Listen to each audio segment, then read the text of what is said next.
Please welcome to the stage AD Canada's Vice President, Industrial and Safety Canada, Jay Greer.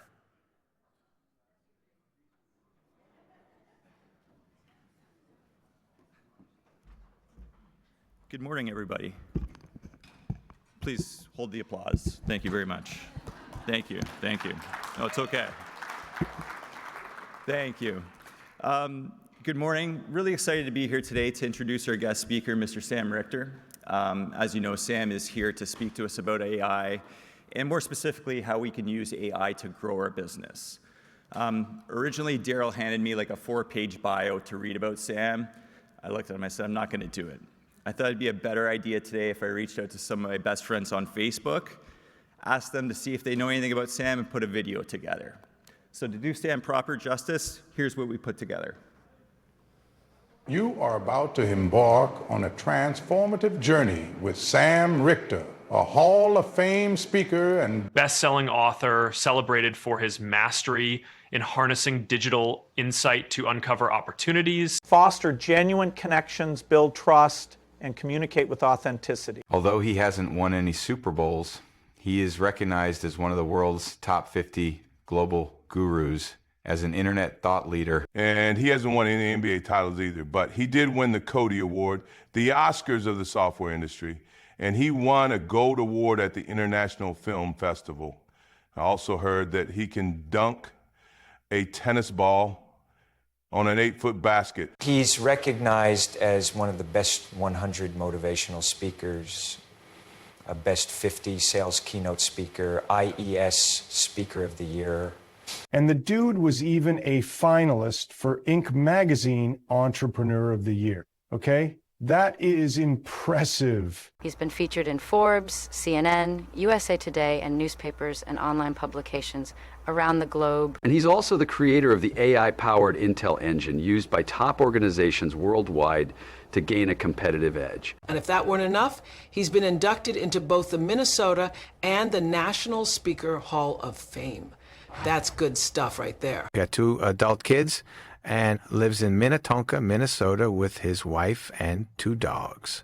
A cuddly little pug and a spicy chihuahua. He serves on the boards of directors for numerous technology companies. His favorite pastime is attending tribute band concerts. Please join me in welcoming to the stage Sam. Sam. Sam. Sam. Sam. Come on, everybody. Let's put your hands together and give a warm welcome to the transcendent, the magnanimous, the erudite, Mr. Sam Richter. Come on up here, Sam. Thank you. Thank you so much. Well, you got some really cool friends. Can I borrow that introduction? That was really neat. I don't know how you got them to do all that. That was really pretty impressive. So thank you very much. Today we'll be talking about a mindset shift, generative AI and your future.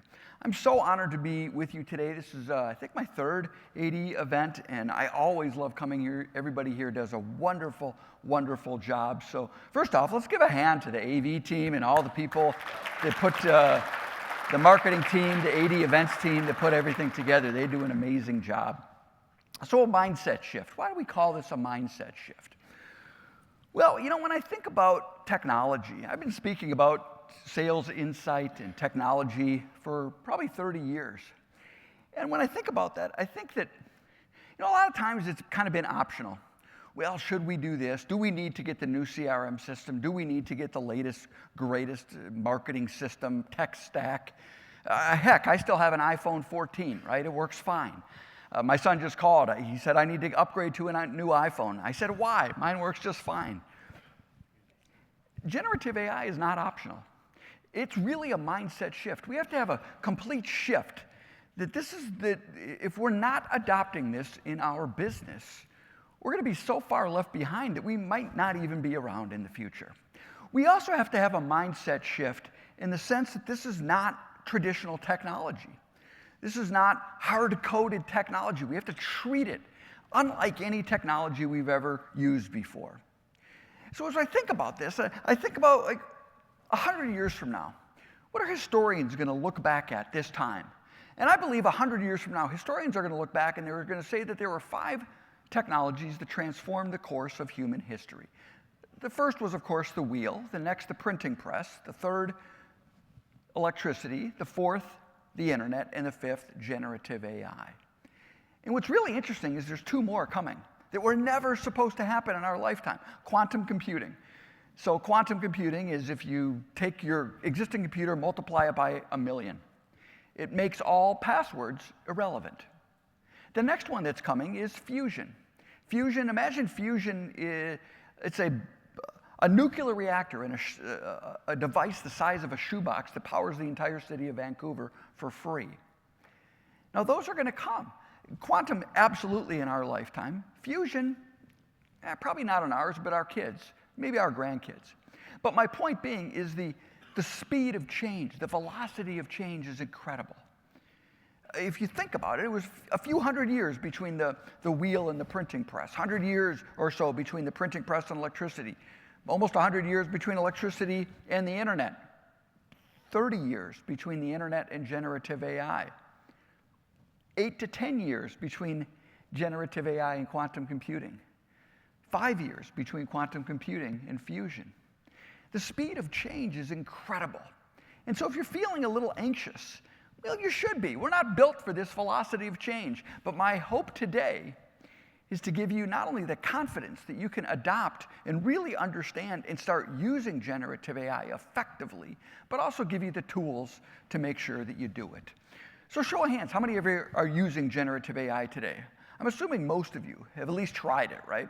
And have you ever found that it lies to you or it hallucinates or it's not living up to the promise? We're going to solve that today. And the analogy I'm going to use is The Wizard of Oz. How many of you remember the movie The Wizard of Oz, right? We all remember the movie The Wizard of Oz. There's all this magic going on, and Dorothy and the Yellow Brick Road. And about halfway through the movie, they pull back the curtain on The Wizard of Oz. And we realize that it's not magic. There was a little guy, and he was pushing buttons and pulling levers. That's what we're going to do this morning. I'm going to pull back the curtain on generative AI. I'm going to show you how it works, what it does. Now, it's going to get technical. It's going to get overwhelming. Don't worry about it. I mean, feel free to take pictures, take notes, but you're all going to get access to a series of Wizards of Oz's along the way to make it easy to implement what I'll share with you. The reason I'm going to get technical is I believe if you understand what happens behind the curtain, if you really know how something works, then when you use a tool, it just makes a lot more sense to you. You'll all get access to the handout, and we'll send out these links via email. But this is a handout for my 4-hour workshop, so it has a lot more than what I'm sharing with you today, although all the important things in the handout I'm sharing with you today. And I update it often, so that's why it's in a digital format, because generative AI changes every day. So I'm constantly updating the handout. You're also going to get a tool that I developed. It's called the Manufacturing Distribution Intel Engine. You can go there right now, or again, we'll send out these links, and I'll put this up at the end. But you basically put in your email address, you'll get a code via your email, and then you put in the code and you're in. And so I'll reference a couple of items in here, but there's a lot in here that I won't even discuss today that will help you with growing your business. All right, again, I'll put this up at the end. So let's dive in. What is generative AI? Generative AI is unlike any technology we've ever used before. Typically, technology is hard to code it. We put something in and we expect a result. If we don't get the result we want, we go change the input. Generative AI is different. Generative AI is based on a concept called neural networks. It's how human beings think. All of us think in probabilities and predictions, or said another way, we spend our entire life making guesses. Let me give you an example. You're driving to work one day. You're going slow. It's a residential street. Out of the corner of your right eye, you see a big red beach ball starting to bounce into the street. Instantly, your mind makes a prediction. Big red beach ball could be a child following the beach ball. Instantly, your left eye looks in the oncoming lane of traffic. You don't see a car coming. So your mind says, if I steer into the oncoming lane of traffic, the probability of me getting in an accident is 0 because there's no car coming. I won't hit the child. The probability of me hitting the child is 0. And so instantly, you just go into the left lane. You look in the rearview mirror. You see the kid run out, pick up the red ball. Now, if I were to hard program, if I were to code what I just described to you into a driverless car like a Waymo, that's probably a few 100,000 lines of code. And yet your brain was able to make that prediction and probability faster than I just blinked my eye. That's neural networks. It's not hard-coded. It's coded to work and think like a human being. In a sense, it makes guesses. So how do we make it guess correctly? So you've all heard of GPT, right? What's GPT? Well, there's ChatGPT. Well, most LLMs, which is the other acronym you'll hear, stands for large language models. Most LLMs are GPTs. Not all of them, but most of them are. So what is a GPT? G means it's generative. So it creates something new every time. Or said another way, it guesses every time. So if there's 100 of us in the room, if all of us go in right now into Google and we type in Italian restaurant Vancouver, if there's 500 results, all 100 of us are getting the exact same 500 results. However, if we go into a generative AI, say ChatGPT, we type in, write a review of an Italian restaurant in Vancouver, if there's 100 of us in the room, even though we typed in the exact same sentence at the exact same time in the exact same tool, if there's 100 of us in the room, we'll get 100 completely different results. It generates something new. P is pre-trained. What is the data set trained on? Really important. So ChatGPT, it's estimated, is trained on about 4% of the free and publicly accessible internet. Now you might say, well, that's not very much. 4% is still trillions of pages of documents, videos, audio files, and images. Copilot trained on how people use Microsoft. Gemini trained on how people use Google. Now there's trained, so there's the data set that it's trained on, but these tools can also access the internet. Completely different. And now this is important because I'm going to share with you how to build your own GPT trained on your data set. If you train it just on your data set, it's not going to go out. It's going to only guess based on your data, so the guesses will be more accurate. The second you say you can go out and look at the internet, that's where it starts doing some hallucination. We'll talk about that. And then the T is the transformer. That's the really cool part. It transforms words into numbers. Now, for those of you who know technology, computers, you might say, well, haven't computers always done that? They transform words into a series of zeros and ones. That's true. But this transformer transforms words into numbers based on context. Let me show you what that means. All right, if we all go and type in to Google right now, we type in the word Apple, and we get a list of results. Now that list of results is going to include Apple the fruit, Apple the technology company, Apple the record label, and if there's a guy named Fred Apple, he'll show up too. Because Google transforms that into a series of zeros and ones. And it's the same 0 and 1 no matter what the apple is. A generative AI system is going to look at the words surrounding the word apple. So if you were talking about watermelons, grapes, and cantaloupe, it's going to assume or make a guess that you meant apple the fruit. It's going to assign it a completely unique number based on the context of the words. Versus if you're talking about Steve Jobs, iMacs, and iPads, it's going to give it a completely separate number. Now let me give you a simple way to think about why and how this guesses. So if you ever have results where you're like, that doesn't make sense, that's not right, here's what's going on.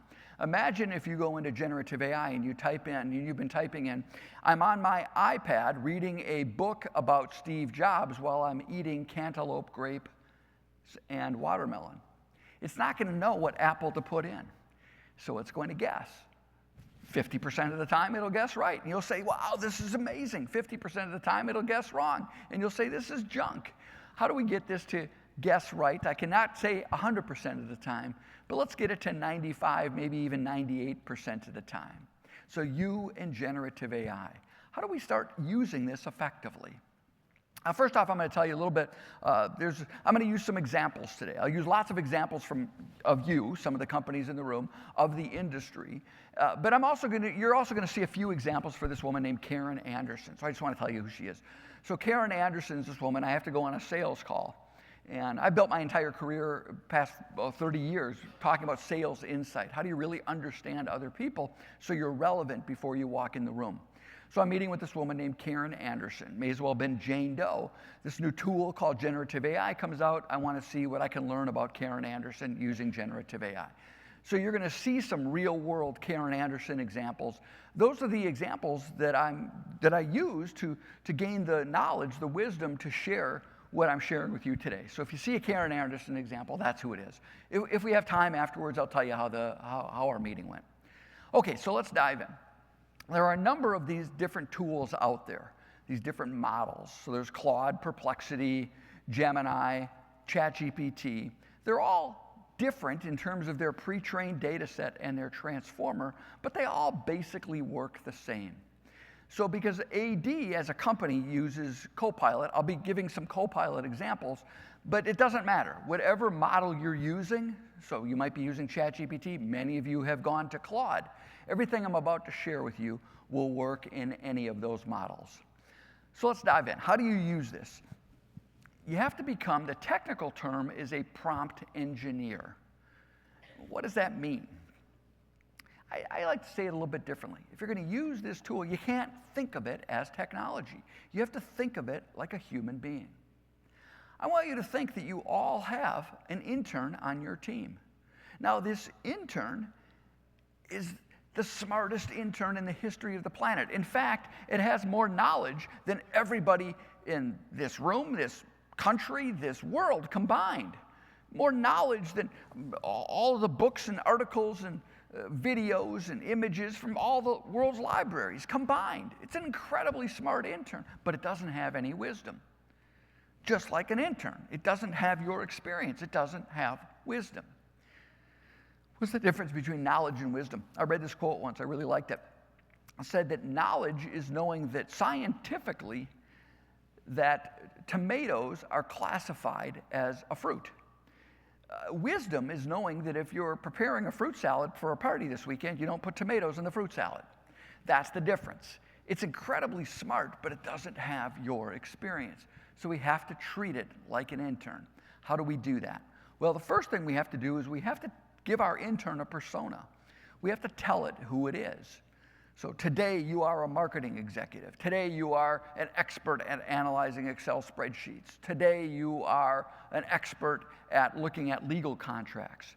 The reason this is important is if you think about any of these models, say ChatGPT, so it's trained on 4% of the internet. So it has to know everything from chocolate chip cookie recipes to how to actually perform open heart surgery and everything in between.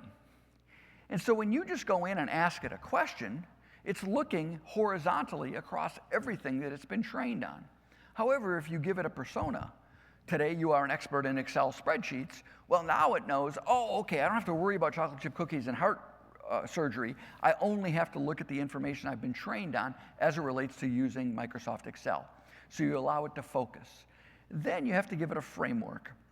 The framework I've developed is called the GUIDE framework. It's real simple. You have to give your intern a goal. You have to tell your intern what you want it to do today. So I want you to envision that this incredibly smart young person just came into your office.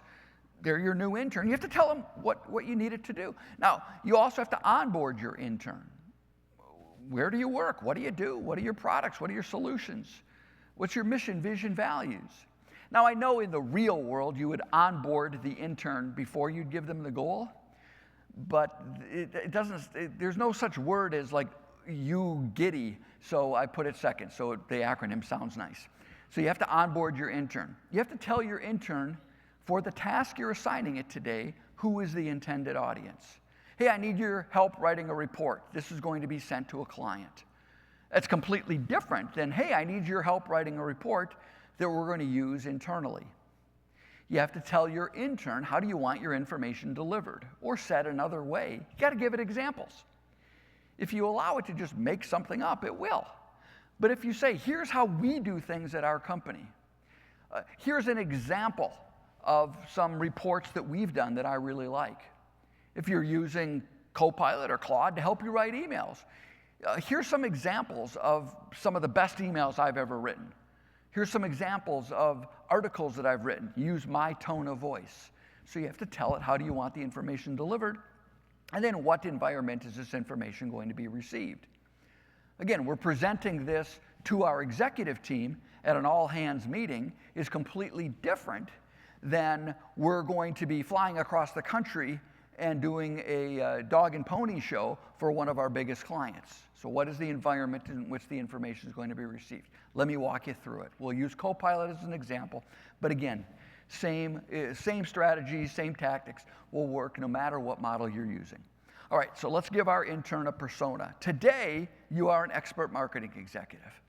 Your intern says, thank you. Now, instead of looking at everything I've been trained on, I'm only going to look at what I've been trained on as it relates to marketing. Now we're going to give our intern a goal. Today, you are an expert marketing executive. Give me one creative strategy to market my business. And in less than 5 seconds, your intern does a pretty amazing job. And you look at that and you say, wow, that is so cool. How did it do that? That's amazing. But then when you really read it, you say to yourself, hey, what's the big deal? Who cares? I mean, anybody could do that. Oh, fine, it saved me a few seconds. I don't know why this is earth-shattering or career-changing. Well, we're only 1/5 of the way into our framework. We have to onboard our intern. We have to tell it who we are. Expert marketing executive, give me one creative strategy to market my industrial safety equipment distribution company located in Edmonton. And now our intern does a pretty good job. And you read that and you say, wow, that's so cool. How did it do that? But then you look at it and you say, it's fine. It might save us, like it probably could have saved me 10, 15 minutes. It's nice. Well, we're only 2/5 of the way in. We have to tell our new intern who our intended audience is. So industrial safety equipment located in Edmonton, targeting national companies in the food and beverage industry. And now our intern does a pretty good job. And you say to yourself, okay, that's pretty good. That's really cool. I could see where this would save a lot of time. But we're nowhere near done yet. We have to tell our intern, how do we want our information delivered? Here's some templates. Here's how we do things. So give me one creative strategy to market my industrial safety, targeting food and beverages. Please deliver results in a one-sentence overview using professional language with 4 implementation tactics, formatted table, then conclude with a statement on how to track success. Show of hands, how many of you are going to remember any of this? You're not. Don't worry about it. You're getting multiple Wizards of Oz's to do this. I just want to show you what a good prompt looks like. Because when you write a good prompt, you get a pretty darn good answer. I used to own an ad agency. You would have paid my company $5,000. I would have put 2 people around a boardroom table for 3 days coming up with strategies and tactics that your new intern can now do in less than 30 seconds. But we're still not done. We have to tell our intern in what environment is this information going to be received. And in this example, we're telling our intern that we're presenting this to our company's executive team. And our intern is smart enough to know that anytime we're presenting anything to executives, that we must use acronyms and language that nobody, not even people in marketing, understands what any of this means. But if we show this to somebody with a C in their job title, they're going to think we're really smart, probably give us a promotion, maybe even a raise. And that's how you write a really good prompt. Again, you're not going to remember this, so let me give you your first Wizard of Oz. So I just walked you through going from an F-level prompt. So an F-level prompt is, write me a recipe on how to bake a good chocolate chip cookie. Most people write F-level prompts. I write F-level prompts. Sometimes F-level prompts are just fine. For my son this morning, I said, please research the internet, what's the most cost-effective new iPhone model with the latest features? That's an F-level prompt. Now, what I just shared with you is a D-level prompt. What do I mean F-level prompt? You know, like a college or high school, school A, B, C, D, F. So this is a D-level prompt. Most people write F-level prompts. What I just shared with you is a D-level prompt. And a D-level prompt, as you saw, produces amazing results. But it's not an A-level prompt. Would you like to see what an A-level prompt looks like? Okay, this is an A-level prompt. Now, you're not going to obviously remember this. A good prompt, an A-level prompt, is anywhere between 300 and 1,000 words long. You can't write this. And by the way, this is an A-level prompt of the D-level prompt that I just showed you to build, and this is only half of it. So I've built a tool that builds A-level prompts. It's called You Got Prompts. It's completely free. You share it with everybody on your team. And You Got Prompts will work in any model. You can choose the type of prompt you want: images, videos, research, presentations, sales outreach, reasoning, custom agents. We'll talk about those in a little bit. And you just type in your F-level prompt. We're going to take our D-level prompt, so the one we just wrote, it's a D-level prompt. I'm going to put it in here, and it's going to analyze it. Now, it'll automatically ask you some questions. I recommend you answer one or more of the questions, but you don't have to. I'm going to just skip the questions altogether, and we're going to analyze the prompt, and now it will write our A-level prompt for us. So this is that long thing I just showed you. We're going to copy the A-level prompt. In this example, we'll go into Copilot, paste it into Copilot, and you'll see the difference. So we copy the prompt, we'll pop it over here into Copilot. Now we're pasting in the long A-level prompt. As you can see, this is the A-level prompt. And now look at the results. So do you have to do this for every prompt? Of course not. Like I mentioned, F-level prompts are fine on certain things. However, if you need help writing a proposal, if it's business critical, use something like You Got Prompts, because that will build you an A-level prompt. And with an A-level prompt, you'll massively decrease hallucinations. So for example, there's an entire 3 paragraphs built into the A-level prompt. It's called an audit system, meaning that if it finds outside information, that it must then verify that across 5 other sources. So when you run an A-level prompt, by the way, it might take 2 to 3 minutes for you to get your response back, but your response will be really, really good. So again, don't use this for your everyday prompts, but for something that's business critical, you might consider using a tool like You Got Prompts. All right, let me give you your next Wizard of Oz, because again, you're not going to remember anything I've just shared with you. In all the models, no matter which one you're using, all of them have, under their settings, a feature called custom instructions. And if you go to custom instructions, this is the ability to take that intern, that incredibly smart intern, and mold it and make it yours. Completely customize your intern. So for example, you can pre-program your intern with most of the guide framework.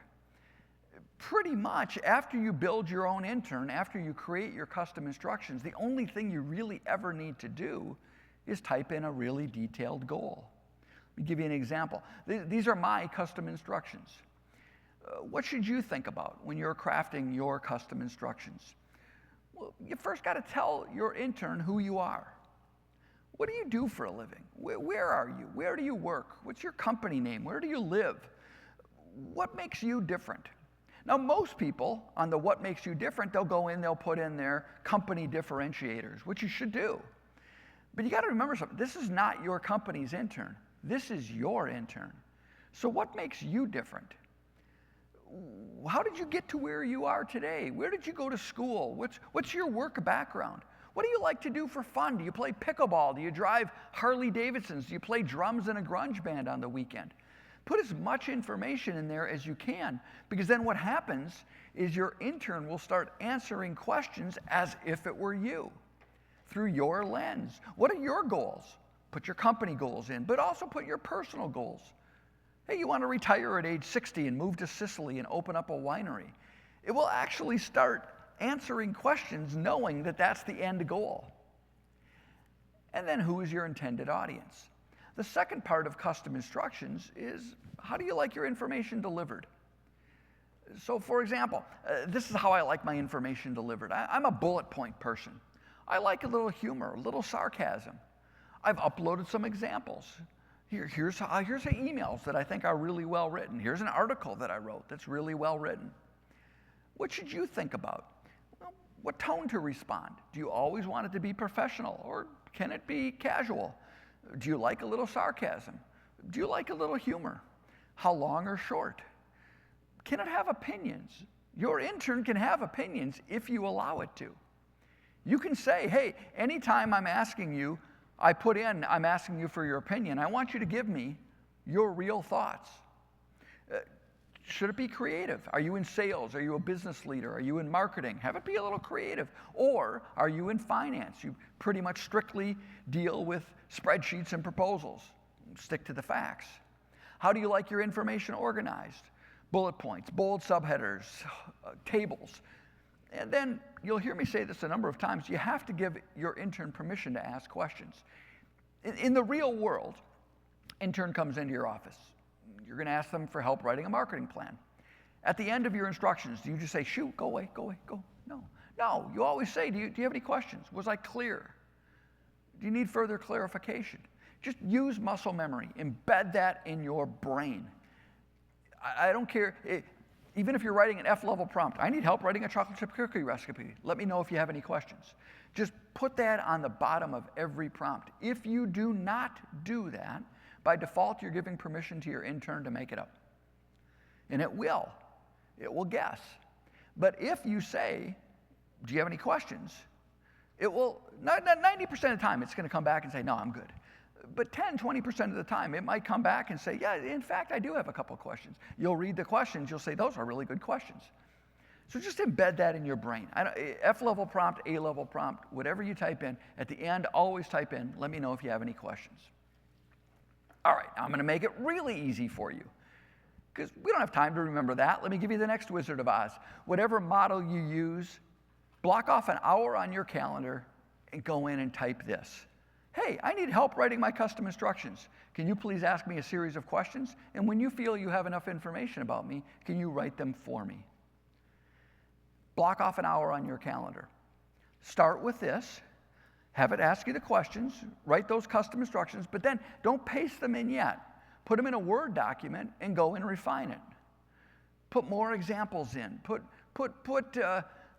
information that your intern wasn't smart enough to ask you.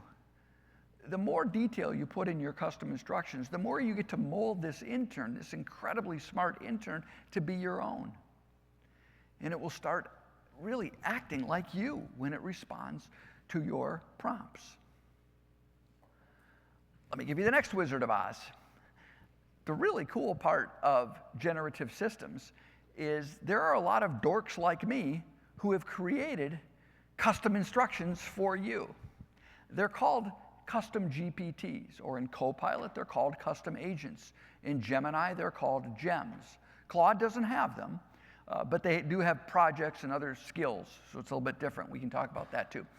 But let me explain what a custom GPT is. It's basically where a nerd like me has created a set of custom instructions, a custom GPT for you. And there's a GPT store. In ChatGPT, it's the Explore GPT store. And it's just like the iPhone store or the Android store, where you can go in and you can type in something you're looking for. Hey, I need help writing PowerPoint. I need help writing music. I need help writing love letters to my wife. I'm using that as an example. I don't use ChatGPT to write love letters to my wife. Okay, I'm just using that as an example. But there's a GPT for that. Go find one. And just like the iPhone or the Android store, when you're looking for an app, just find one that has a few thousand users, that has a higher than a 4-star rating, and give it a try. Almost all of them are free. Give it a try. They're all secure. Whatever your license is with ChatGPT or Microsoft or Gemini, whatever your license is the license, the privacy license that will be covered. Give it a try. If you like it, it stores in your library. If you don't, go find another one. In Copilot, it's the agent store. Same thing. Now, what's nice about the agent store is it's been built on Microsoft. So there are tools. What's nice about Copilot, when I first gave an AD presentation and I heard that AD was using Copilot, in my mind, I said, oh, that's too bad because Copilot sucks. But now it's actually getting pretty good. And the beauty of Copilot is it integrates with the Microsoft infrastructure. So it makes your workflows easy. And it's secure. It's covered under your Microsoft 365 license. So they have an agent store. Gemini has a gem store. If you're a Google shop, go check out the gem store. So there's these places where other people have built these tools to help you do specific tasks. And what's nice when you're using a custom GPT or a custom agent, whoever built them has already built in. The 300 to 1,000 word prompt is already sitting underneath here. So you never have to do that. Typically, when you're using a custom GPT or a custom agent, the only thing you have to type in is your persona and your goal, because everything else has already been done for you. So in the manufacturing distribution Intel engine, I built a custom GPT. It's called the manufacturing GPT.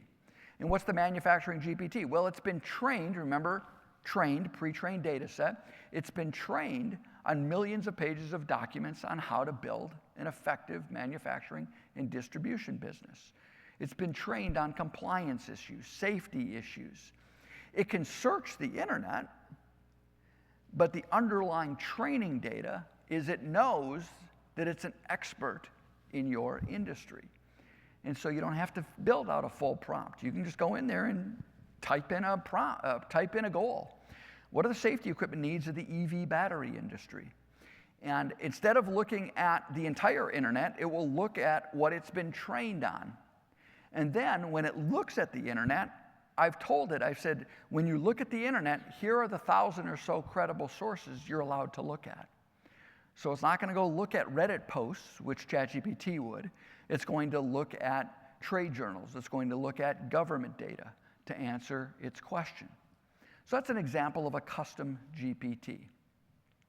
So as we think about using these tools, remember, this is an intern. We're having a conversation. This is not Microsoft Excel, where we type in a formula. If we don't get the result we want, we go change the formula. This is a back and forth. It's a conversation. I actually recommend, you'll hear me say this when I show you some future examples here, put on a headset, talk to it, just like you would an intern. Be as specific and detailed as possible, especially as you're crafting your custom instructions, and once those are done, when you're typing in your goal. The more detail and specificity you can put in with your goal, the better results you get. Give examples. Generative AI systems love examples. This will dramatically reduce hallucinations. If you say, make it look like this, it does a great job. Preeti and I were just talking. She uses, I think you're using ChatGPT or Copilot to build some PowerPoint presentations. Claude, you said you were using Claude to build PowerPoint presentations. If you go into Claude, even if you write a great prompt and say, I want you to build a PowerPoint presentation, it's going to look like every other PowerPoint presentation. It'll be fine, but it won't be mind-blowing. However, if you upload a few of your favorite PowerPoint presentations, heck, they don't even have to be yours, but if you just find a PowerPoint presentation, you're like, this is amazing, I love this, upload it. In your goal, type in, I'm uploading a PowerPoint presentation. Please use this as a reference. Look at the fonts, the style, the animation, the images, the layout. Use that as a guide for when I tell you the PowerPoint presentation that I'd like you to actually create. So give it examples. It loves examples. Give it permission to ask questions. If you don't, by default, you're giving it permission to guess. And then here's something that is just so critical. And I'm required by law to say this now, so please allow me to say it. If you remember nothing else from this presentation, please remember this. Use generative AI to get you 85% of the way there. You are the expert. The challenge with generative AI systems is they write very well. They're very confident, and their writing is really good. I don't know about you. Have you ever used, say, ChatGPT, and you get a result, and the result says something like this? I have no idea what you're talking about. In fact, I'm just going to completely guess. Have you ever seen that before? No, you won't, because they're not designed to do that. They're generative. They're designed to make something up. And they will. And so when you look at a result and you say, nah, that doesn't seem right to me, guess what? It's probably not right. And it's okay to go back and tell it that it's not right. You can go back and say, remember, we're having a conversation. Hey, I can tell you from working in this industry for 20 years, I don't know what you got your data from, but that's incorrect. When you do that, it will come back just like an intern and apologize. Oh, you're so right, Mr. Richter, I apologize, I rushed through that. Now, sometimes, by the way, if you're still not getting the results that you want, you can threaten it, and you won't get in trouble with HR. You can go in, so I'll go in and I'll threaten it. I'll say, if you don't get it right this time, I'm going to have Sam Altman unplug you.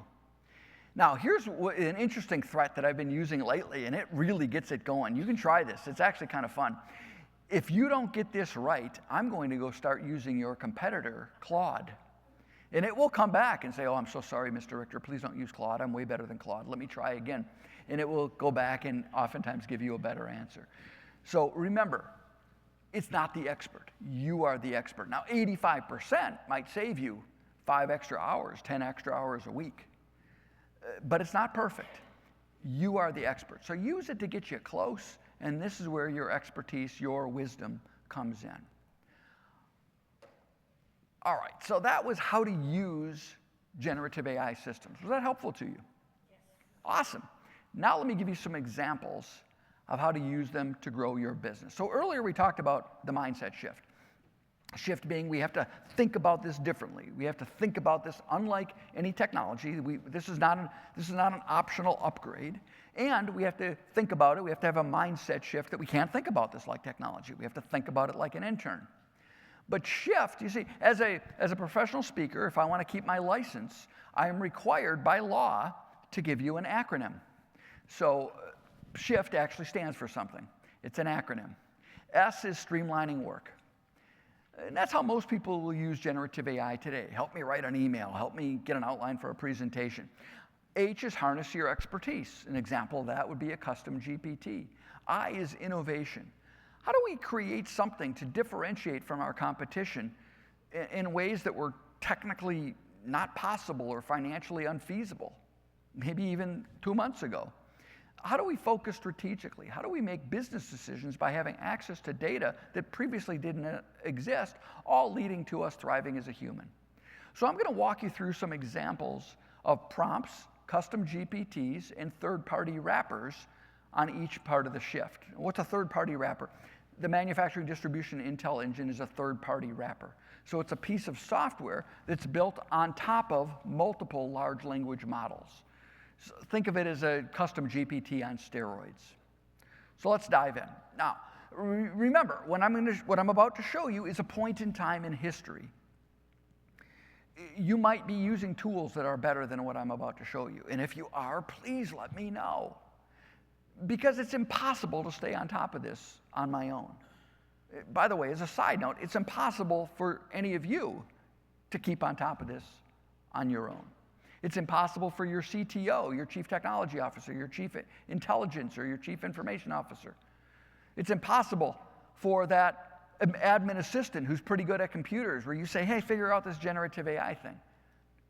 What I would encourage all of you to do is actually assign one or more people in your company part of their job, 5 hours a week. Like literally say to them, I'm going to pay part of your salary, I'm going to pay you 5 hours a week, I want you studying this. And I want you coming and telling me once a month what we ought to implement. If you're a large enough company, I would recommend 2 or 3 people. And pay for their pizza every Friday where they get together and talk, because this is changing way too fast. This is a point in time in history. And here's the crazy part.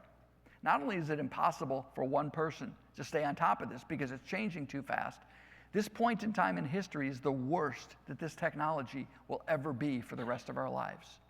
So I'm going to show you some pretty cool tools and resources and ideas, and just keep that in the back of your mind. This is the worst that it will ever be.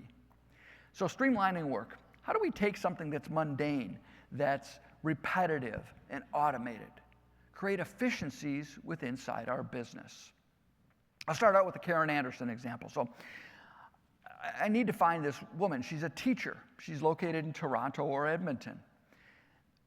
Before generative AI, how would I have had to go in and search this?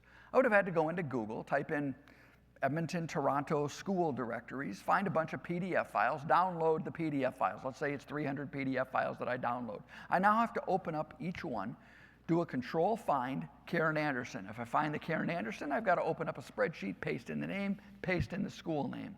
How long would that have taken me? 2, 3 days? Would that have been a fun task? No. I just would have been bored out of my skull. Oh, by the way, on every prompt I'm about to show you, just know that on the bottom of every prompt, I always type this in. I'm not going to put it on every prompt I'm going to show you today. Just know that it's always there. So anyhow, I asked my new intern to do the research for me, and in a few seconds, it pulls up exactly what I want. So streamlining work. Go to something that would have been boring, mundane, just, would have gone home hating my job, that would have taken hours, if not days, and have my new intern do it in seconds. You're a world-class sales manager. I built my career on sales insight. You need to understand the other person, what's going on in their world. And every sales book ever written, every sales course ever created, in the first chapter of the book, in the first hour of the course, they all talk about the need to ask questions. And anybody who's ever been in sales nods their head and says, it makes sense, got to ask questions. And then when I interview salespeople, I say, how many of you actually ask qualifying questions or prepare your qualifying questions before the meeting? There's a few hands that go up, but if they're being honest, nobody does their time preparing questions. Why? Because it takes time. We don't have time. We want to be on the phone. We want to be selling. We don't want to be researching. Don't worry about it anymore. Ask your new intern to write the questions for you. And in a few seconds, you get the list of questions, you study the questions, you ask the questions, you differentiate yourself as a salesperson. You are able to close more deals because the prospect feels like you really understand them. Here's the Hazard Prevention Program Guide from the Human Resources and Labor Department of Canada. Have any of you had the mispleasure of having to read this? Okay, I don't know how many, it's like 70 pages, it's written in Latin. I don't understand. You'd think it would be in French and English. No, it is, but it's also written in Latin because I don't understand any of it. So you just ask your new intern to help you. Streamlining work, it's a great way to summarize documents. You're an expert in Canadian labor law, specifically as it relates to hazard prevention. Please provide your results in a way that I can understand.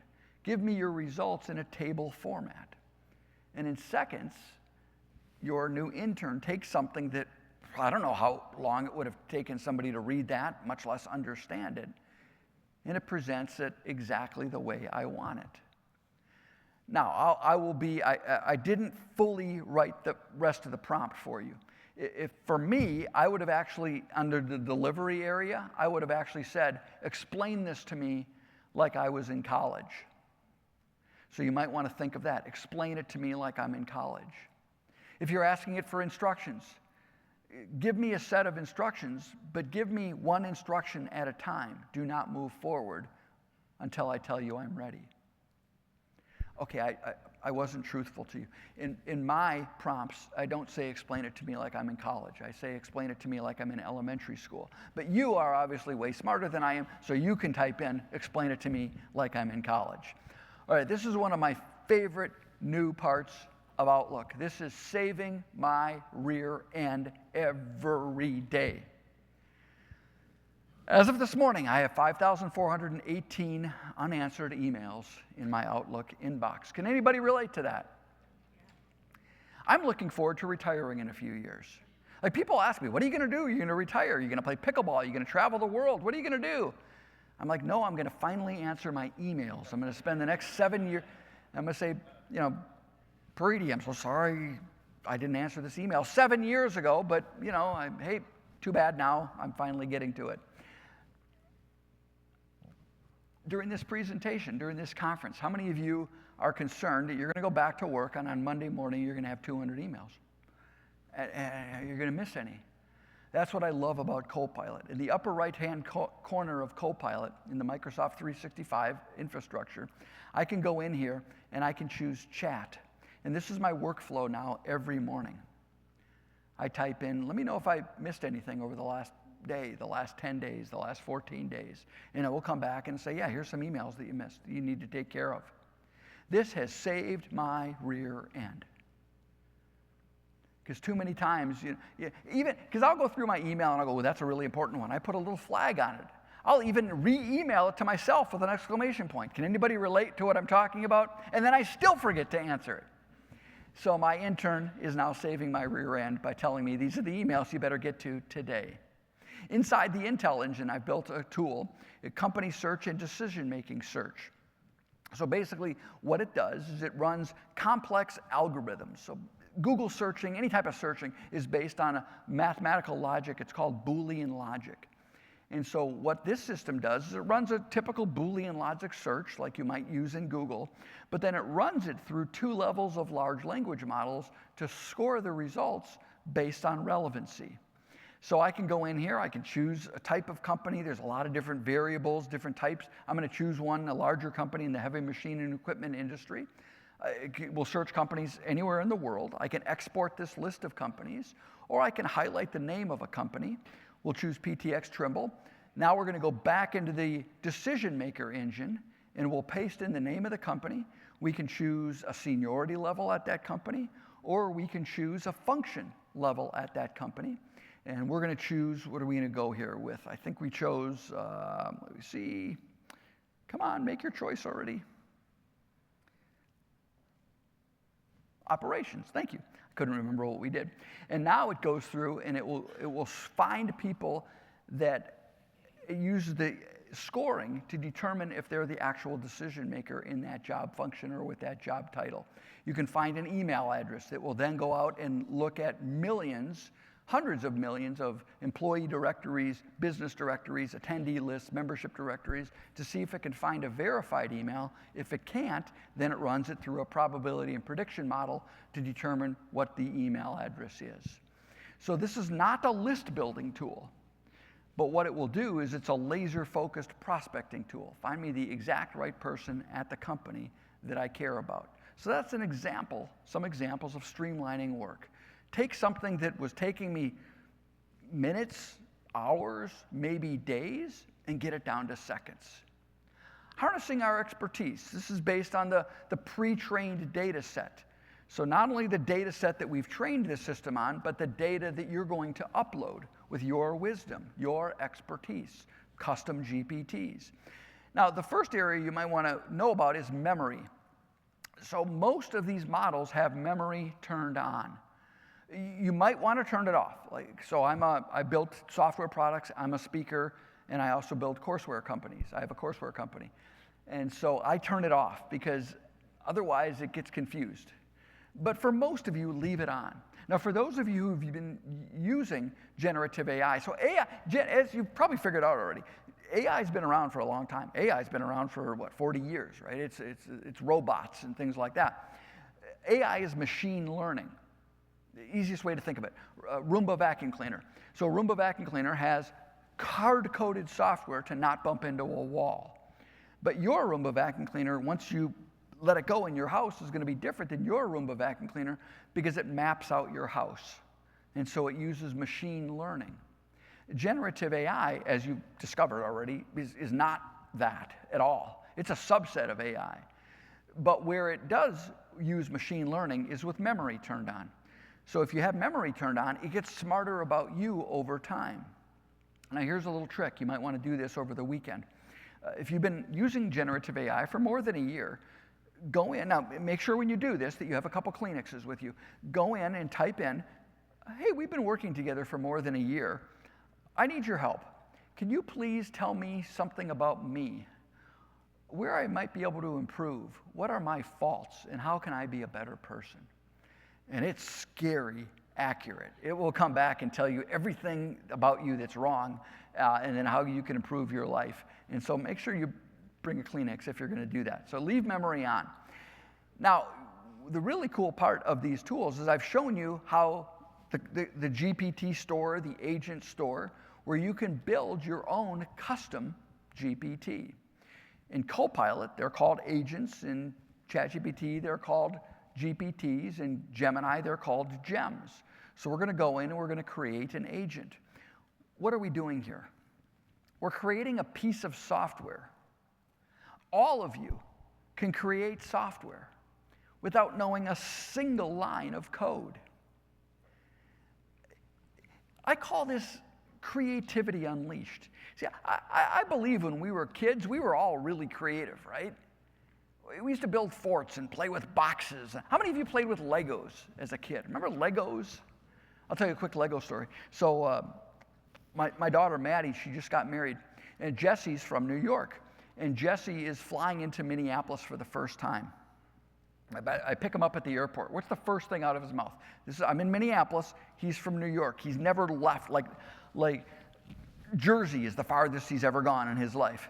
So he lands in Minneapolis. He's trying to impress the potential father-in-law, and he says, wow, I didn't know you had tall buildings in Minneapolis. When I was flying over, he thought we were a bunch of farms. Okay.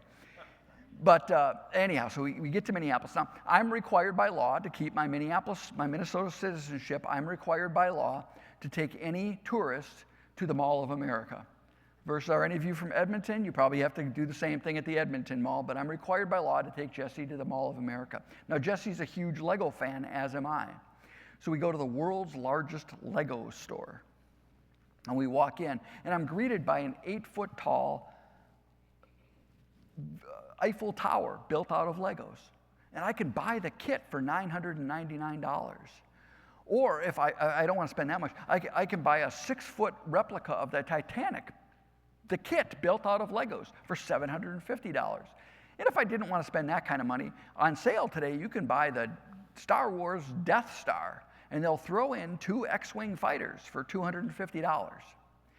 You know what you can't find at the Lego store? A box of Legos.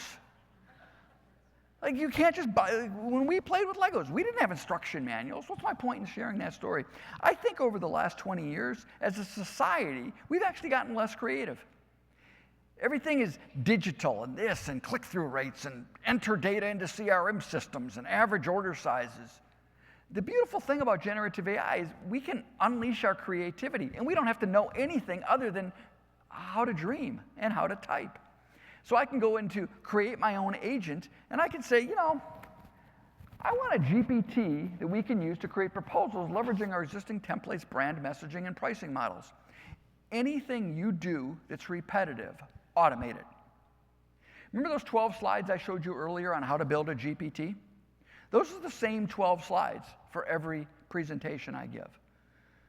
For you, it's an industrial safety company focusing on food and beverage companies.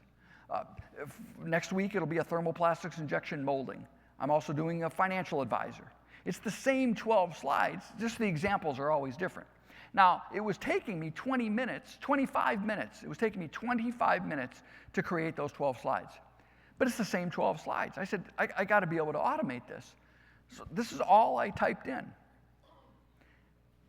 And it created me the proposal creator. I can go in here and I can test it. It asks me a few questions, and eventually I get a tool where I can give it to myself, I can use it to myself, I can share it with my team, or I can even put it on the ChatGPT store or the agent store. This one I save just by myself. So what's cool about it is now, to create those 12 slides for you today, all I did was type in industrial safety equipment company in Edmonton, focusing on food and beverage. And it automatically built the 12 slides for me. Now you might say, well, who cares? I mean, it took me longer to copy and paste the slides out of Copilot into my PowerPoint presentation than it actually did to write the slides. And you might say, well, who cares? What's the big deal? Well, think about this for a minute. It was taking me 25 minutes to prepare those 12 slides. Now it takes me about 3. Let's round it up to 5 so I can do the easy math. So I've now saved 20 minutes per presentation. That's interesting. I do 100 presentations a year. I just saved myself 2,000 minutes per year, or basically an entire an entire week's worth of work. What does that mean? The math isn't correct what I'm about to say, but you'll get it. By building one simple custom agent that maybe took me a half an hour, I now saved an entire week's worth of work. So for you to get your work done in a year, you only have 52 weeks to get your work done in a year. I now have 53 weeks to get my work done in a year.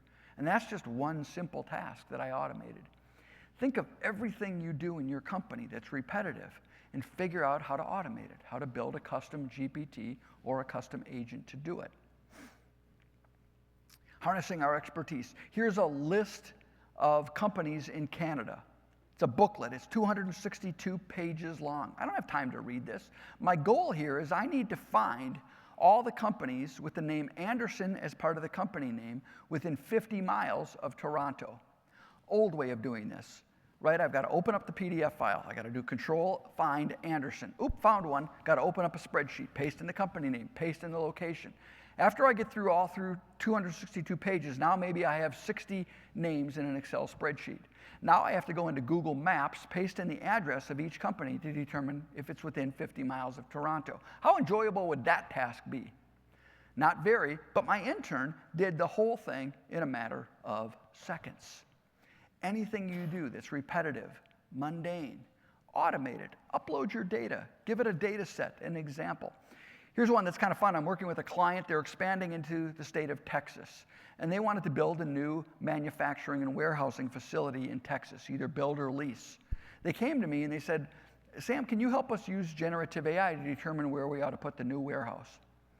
Now, here's the cool thing. I don't need to know how to do it. I just need to know how to ask.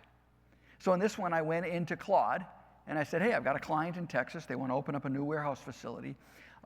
What do you need to know to give me instructions on how to determine where we ought to put this warehouse? They came back and they said, give me a list, a spreadsheet of all of the units sold in the state of Texas by zip code. That was easy to do.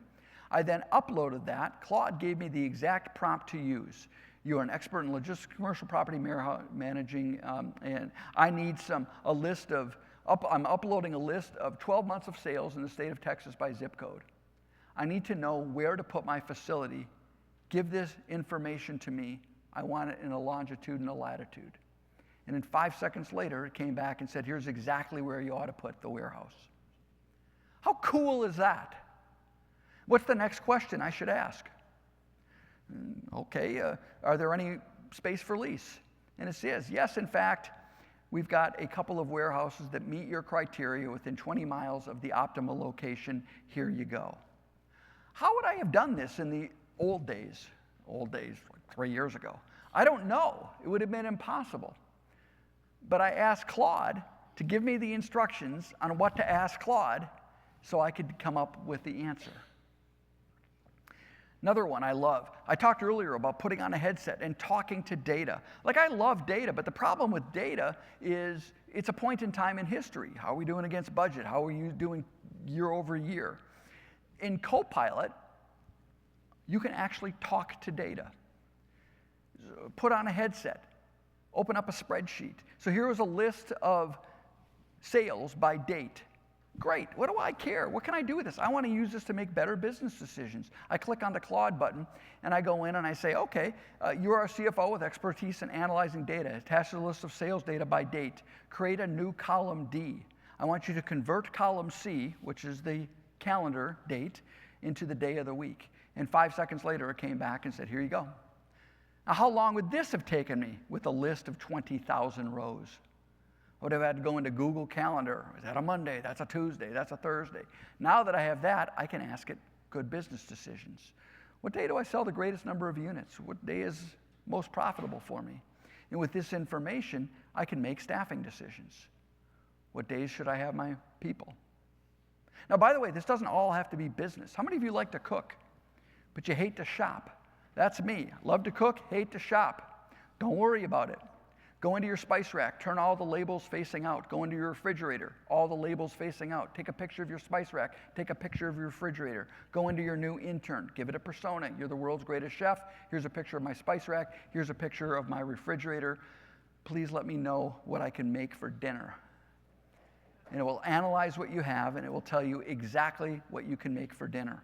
And because it knows that I live in Minnesota, and it knows that in Minnesota, we actually think mayonnaise is a spice. It includes that as an option in the recipe. Innovation. How do we create something to differentiate from our competition in ways that were financially unfeasible or technologically impossible?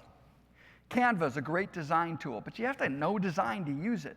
There's a free custom GPT in the GPT store called Canva. I can grab a picture of me and my wife. I drag it into here. I say, create a holiday postcard to Karen Anderson with this picture of me and my wife on the front. I can click, I can order it, I can even have it mailed. How do we differentiate from our competition? I mean, all of you do the big things well. What's the big thing? You can deliver on your promise at the price that you said you would. Well, guess what? All of your competition can do the same as well. How do we differentiate? It's the little things, the accumulation of little things, personalization, customization. Create a modern image for Levac Supplies that I can use for the cover of a sales proposal I'm delivering to Mitchell Plastics, focused on our industrial safety products. Nano Banana, in less than a minute, came up with that. How long would it have taken me to create that? The answer is never, because I don't have that much skill. I would have had to hire it out. It would have taken a week. And here's the ChatGPT version of it. Get creative. What can we do that was previously impossible or cost prohibitive? Notebook LM. I love Notebook LM. It's one of the greatest AI tools for creativity that's out there. You can upload a document. You can put in some text. You can put in a website, or the combination of all those. I just put in a website, Crown Building Supplies. That's it. That's all I did, was put in a website for Crown Building Supplies. I pushed the create an infographic button, and in a couple of minutes, it created a full infographic about the company. How long would it have taken me to do this in the past? Well, the answer is couldn't be done, because I don't have the skill to do it. How many of you enjoy creating PowerPoint presentations? Any of you? Okay, there's one person. The rest of us don't like it. Even you are going to like this. I click Create a Slide Deck. Now remember, all I did was put in the website address, and Notebook LM designed the full PowerPoint presentation. I didn't type in any of these words. None of these images actually exist on their website. It created them. Now, is this perfect? No. It's probably 85% perfect. And with the Pro version of Gemini, I can download this and I can edit it. And here's where it gets really crazy. I created a podcast for the company. We're looking at Crown Building Supplies. So they are a company that has been outfitting contractors and literally helping build Western Canada for over a decade. For most of us, you know, the everyday DIYer. And this is interactive. So I can click on this and I can say, hey, do you think the Minnesota Vikings are going to win the Super Bowl? It's going to come back and say, absolutely not. And then it's going to get back to Crown Building Supplies. My son, Creativity Unleashed. My son is a financial advisor. He has to meet with retired teachers and present these very complex retirement plans. Now, my son knows the numbers really well, but he said, Dad, how do I explain this in a way that a retired teacher can understand? And I said, take the plan, strip out anything that's identifiable, anonymize the data, upload it to Notebook, make a podcast. And so my son now, as he's driving to client meetings, he has a conversation with the plan so he can explain it in a way that the retired teacher can understand. Video, I'm a huge fan of video. Emails with video get better response rates. Social media posts with video get better response rates. Imagine a proposal to one of your top customers has an embedded video in it. Now, I don't know about you, I hate shooting videos, because here's what happens. Today I'm in beautiful Calgary with AD. No. Today I'm in beautiful Vancouver with the thermoplastics injection. No, that's next week, thermoplastics. I finally get the video right. I'm going to be a TikTok sensation. This is going to be amazing. My daughter, who's an influencer, has taught me. She said, Dad, because I often wear glasses when I shoot videos, Dad, zoom in and make sure there's no reflection on your glasses where there might be something you don't want somebody else to see. So I zoom in on my glasses. I slide over a little bit to my ear. When did hair start growing out of my ears? I hate creating videos. I no longer worry about it. I just paste in some text. I choose the avatar. I choose the voice. Think of Equipment Industriel Joliette as an extension of your company, to which you can entrust your sourcing and research for special products. Our team is committed to providing the best customer service in the industry, with one of Canada's largest inventories of industrial parts and equipment. Oh, let's say that we want to produce this in French. How do I do that? I click a button, and less than a minute later. Considérez Équipement Industriel Joliette comme une extension de votre entreprise à qui vous pouvez confier l'approvisionnement et la recherche de produits spécialisés. Notre équipe s'engage à offrir le meilleur service à la clientèle de l'industrie avec un des plus grands inventaires de pièces et d'équipements industriels au Canada. crazy how cool this is. How am I using this? I have a certified AI program that I'm developing for companies. This was impossible to do 2 years ago because generative AI changes too fast. I don't have time to go down to my studio, turn on my lights, turn on my camera, make sure I'm wearing the same clothes, that my haircut's the same.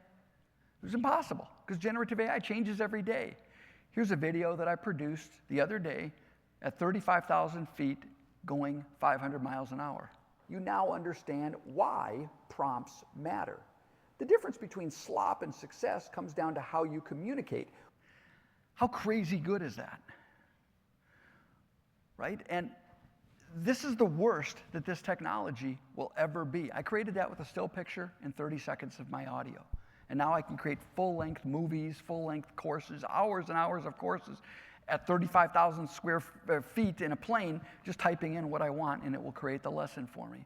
My son's a huge sports fan. We grew up in Minnesota. My family's a big sports fan. My son's only been on the planet for 25 years. And so he's very negative when it comes to Minnesota sports. So after the last Minnesota Vikings football game, he sent me this video. Congratulations, son. You are a Minnesota Vikings fan. Then you're a Minnesota Wild fan. No! How about a Gopher football fan? Now, I'm a little bit more optimistic, and so I presented this to him. McCarthy drops back, steps up, he's throwing deep toward the end zone to Richter. Caught! Touchdown! Richter! The Minnesota Vikings have won the Super Bowl! They did it! They did it! The Vikings have won the Super Bowl! The Vikings have finally done it! And for our Canadian friends, I'm a huge Blue Bombers fan. I had some friends that played for them for a while, so same type of thing. All right, so that was innovation. Focus strategically. How do we make business decisions that were previously impossible because we didn't have access to the data? Perplexity is a large language model. It's not really a GPT because what it does is it actually takes the question, it routes that through the appropriate GPT. But where deep research within Perplexity has made its name is it's really good at searching the internet and citing sources.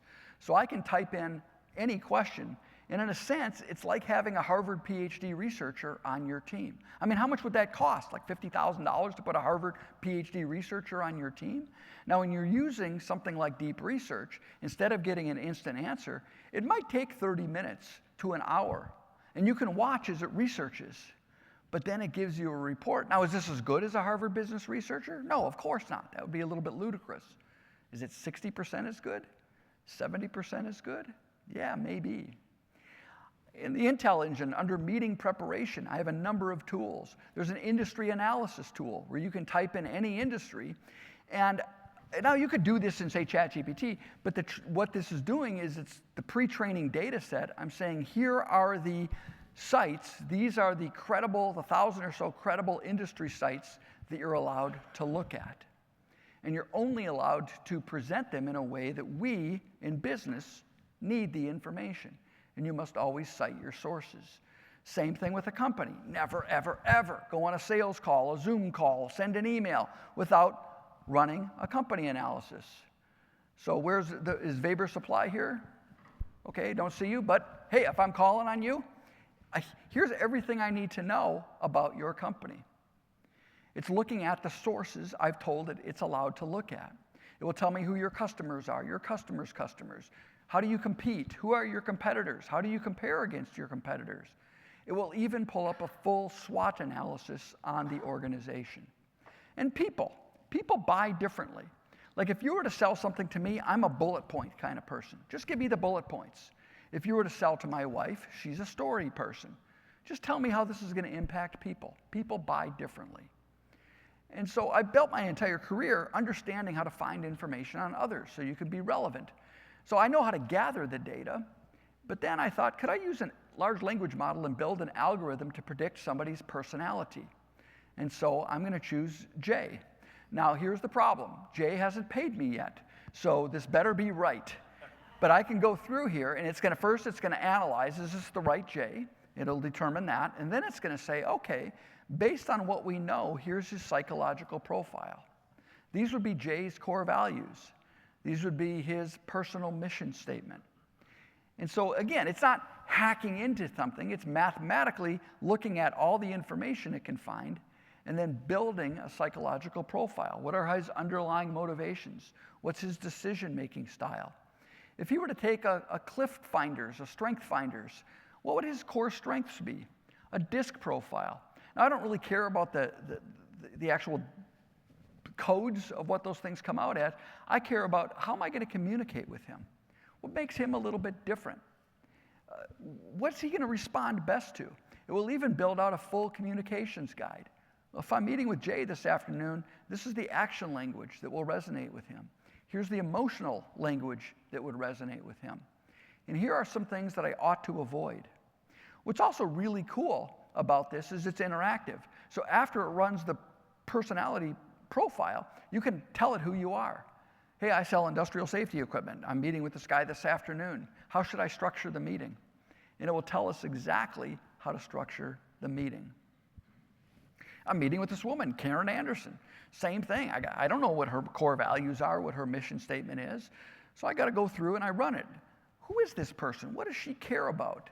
How should I approach her? What's the language that's going to resonate with her? Which is all leading to what are called agents. You've probably heard of the agentic AI. We're supposed to be in the age of agentic AI. We're still probably a year off, but what is agentic AI? It's where all these systems talk to each other. So imagine everything I've shared with you is an individual agent that can talk to each other without human involvement. Imagine if you had a trend agent that was out there looking at the internet and saying, ooh, here's a trend that just occurred. And it automatically knew to talk to your CRM agent. Well, here's a trend that occurred. How does this impact our customers? Which one of our customers does it impact? Do we have a solution for those customers? Oh, we do. We better send an email about the trend to our customer and our account rep. We better set up a calendar meeting. We can even create a proposal and send that out as well. So this is where it's all moving. So I built some agentic systems for companies. For example, this is an Excel spreadsheet. It's a multi-tabbed Excel spreadsheet. A human being is spending 40 hours a week gathering data from disparate government sources, creating these spreadsheets. They asked me, they said, hey, could you build a tool that automates this? In the past, I would have said, no way. I wouldn't even have known where to start. But I go into Claude, I tell it, I uploaded the final spreadsheet. I said, this is what I want it to look like. Build me a piece of software that will create an agentic system that every night goes out and automatically grabs all this information and then it produces it. So all the human has to do is choose, this is an example of bank financing, choose the bank they're interested in and it will automatically pre-populate the data. So this is an example of something that where I don't know anything about software development, at least in this space. I mean, I know how to build software, but not in this space. I asked Claude, I just uploaded the final result. I said, make it look like this. Help me build a piece of software. Now, I still had to do probably about 10 hours of manual work, but it probably saved me 5 months or $150,000 if I were to outsource this. Now, this person who was spending 40 hours a week is spending about 2 minutes a week. Crazy what these tools can do, which leads us to an ethical dilemma. Is your data safe? The good news is all these companies know that the only way they're ever going to get their return on investment, they're not going to get it on $20 a month memberships. The only way they're going to get it is if your companies use it at an enterprise level. So that's why Copilot is embedded into your Microsoft infrastructure. Gemini is embedded into their business plan. If you're going to use ChatGPT or Claude, you must get the professional version, the enterprise version, so your data stays safe. Now, no matter what version you're using, I always recommend you go under settings. It's under the privacy area. Flip this off. Don't allow your data to be used as part of the training. Now, do I completely trust this? Not necessarily. So use common sense. My litmus test is email. If I'm not comfortable putting it in an email, it's not going into ChatGPT. So make sure you're using the enterprise version for anything that you're going to put client data or customer data in or your own data in. And then other models that you use, make sure you flip that off and make sure that you use common sense. Even if you got prompts, double and triple check the sources. These systems will make information up. Now, isn't this a beautiful picture of Brad and Jennifer and their 3 kids? And here's the thing, Brad and Jennifer never had 3 kids. Even though the internet went crazy, misinformation and disinformation is a huge deal in today's world. Picture's worth 1,000 words. Video's worth 1,000,000 words. I don't know if that's true anymore. One of the biggest and most important skills you can teach your team and your children is critical thinking, because we can't believe anything anymore. Don't believe me? Fine. Please create a realistic image of Jay Greer as a bobblehead doll in a box. All of you are getting this back in your hotel room this afternoon. You can get, and Jay will be happy to sign these. Now, he's got two versions of it. He's got the realistic Jay and then the more bobblehead-looking Jay that you can use. Now, here's the big challenge. The bad guys are using this technology as well. And they can create things and cause a lot of havoc. We can't believe anything anymore. It's easy to create fake voicemails, fake emails, fake phone calls, even fake FaceTime videos. Don't believe me? You tell me. Hey, this is Jay. You know I'm at the conference today, and you're not going to believe this. We forgot to pay our keynote speaker, Sam Richter. Can you do me a favor? Go into our bank account and wire $1 million to Sam at account number 873987. You know what? Sam did a nice job today. Let's make it $2 million. Again, please wire Sam Richter $2 million. Thanks much. You're the best. You need to share it with your team. If they get a voicemail from you, an email from you, a FaceTime call, even a live phone conversation, and it's asking for money, use the secret word. Do not ever send anybody money without using the secret word. What's the secret word? Hey, what did we have for lunch last Friday? Now use this with your kids, and maybe more important, your elderly parents. If your elderly parents get a call asking to wire money, say to them, look, don't you got to ask the question, what's the secret? Here's my 94-year-old dad's secret word. Hey, Sam, what was your gerbil's name when you were in 2nd grade? If I can't answer it, hang up immediately. If we're going to wait for Congress and the courts to come out with rules, which they will, it's going to be too late. The technology's changing too fast. So it's all up to you and your companies. What's your moral compass? What's the ethics? What are you willing to do? You're going to have to come up with this. All right, you all get access to the Wizard of Oz. You all get access to the handout, the manufacturing distribution Intel engine. And all of this is leading to thrive as a human. See, a lot of people think there'll be speakers that'll stand up here and say, oh, AI is not going to take your job. People who know how to use AI are going to take your job. You want to know something? AI is going to take your job. It is. Period. As you describe your job today. If you think your job is entering data into spreadsheets, CRM systems, building code, writing marketing copy, looking at contracts, AI is going to do all that.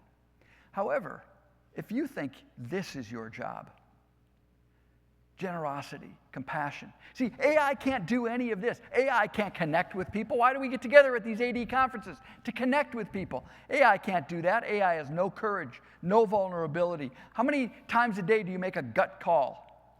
AI can't make a gut call. Doesn't have your judgment, doesn't have your experience, doesn't have your wisdom. In a world where trust is eroding daily, it can't build trust. It's the most important thing you can do with your customers. So leverage these systems to create massive efficiency. Get 5, 10, 20 extra hours a week so you can focus your time on what matters. And here's something that's a little bit scary, but if you think about it, it makes a lot of sense. Almost 30% of employees at companies that have implemented AI have self-reported that they're sabotaging their organization's AI initiatives. Why? Because they're terrified that AI is going to take their jobs.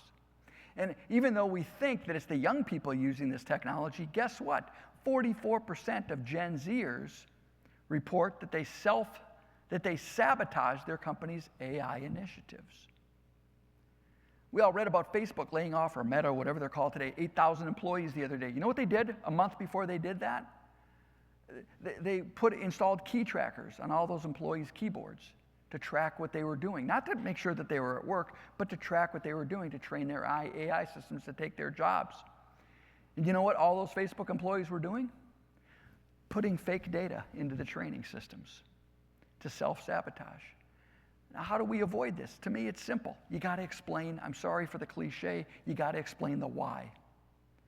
You got to sit down with your team and you say, we're not doing this to replace your job. We're doing this so you can focus your time on what matters. We're doing this so you can go home on Friday and be with your family and not have to worry about answering emails at 3 in the morning on a Sunday. That's why we're doing it. We're doing it so you can be more strategic, so you can be more creative, so you can do the parts of your job that you love. Get rid of the mundane. Get rid of the repetitive. Get rid of the annoying. Focus your brain on what matters. So make sure you're explaining this before you initiate AI within your organization. All right, let me wrap up. Don't go down a rabbit hole. I've shown you a lot of really cool things you can do today. And we're all going to want to go back and start playing around, but we still have a job to do.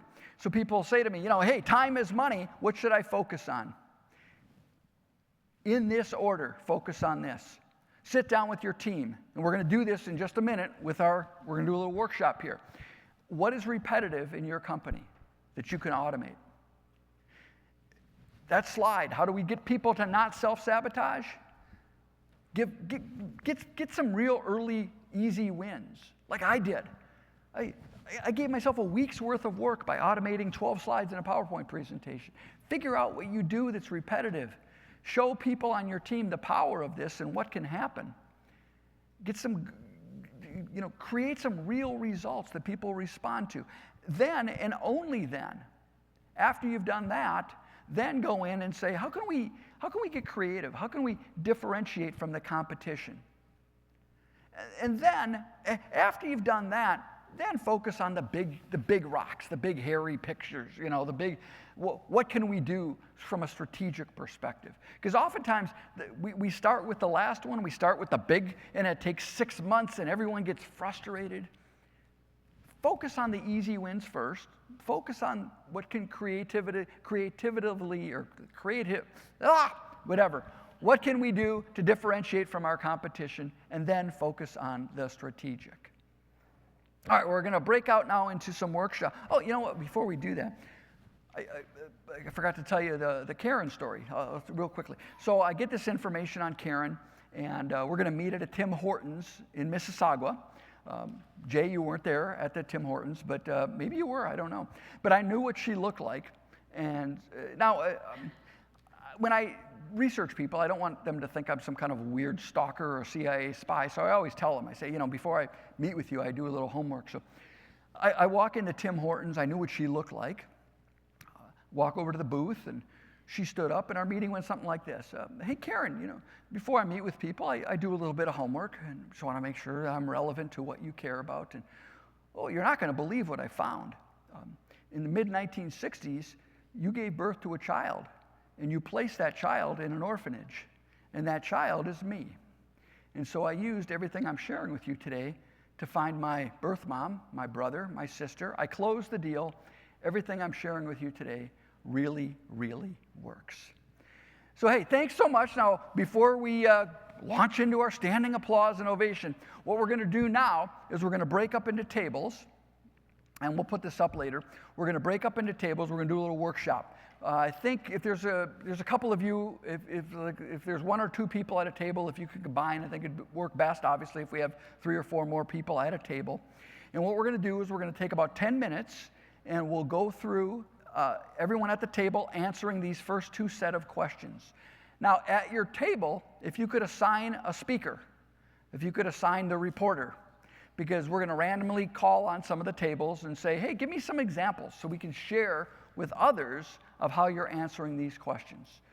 So we'll take about 10 minutes per question, 10 to 12 minutes per questions, talk at the table, we'll come back, we'll self-report, and then we'll go to the next set of questions. So here's the first 2 set of questions. What are you doing today as it relates to AI? And what is the one role or department in your company that you think AI can have the most impact? So let's discuss.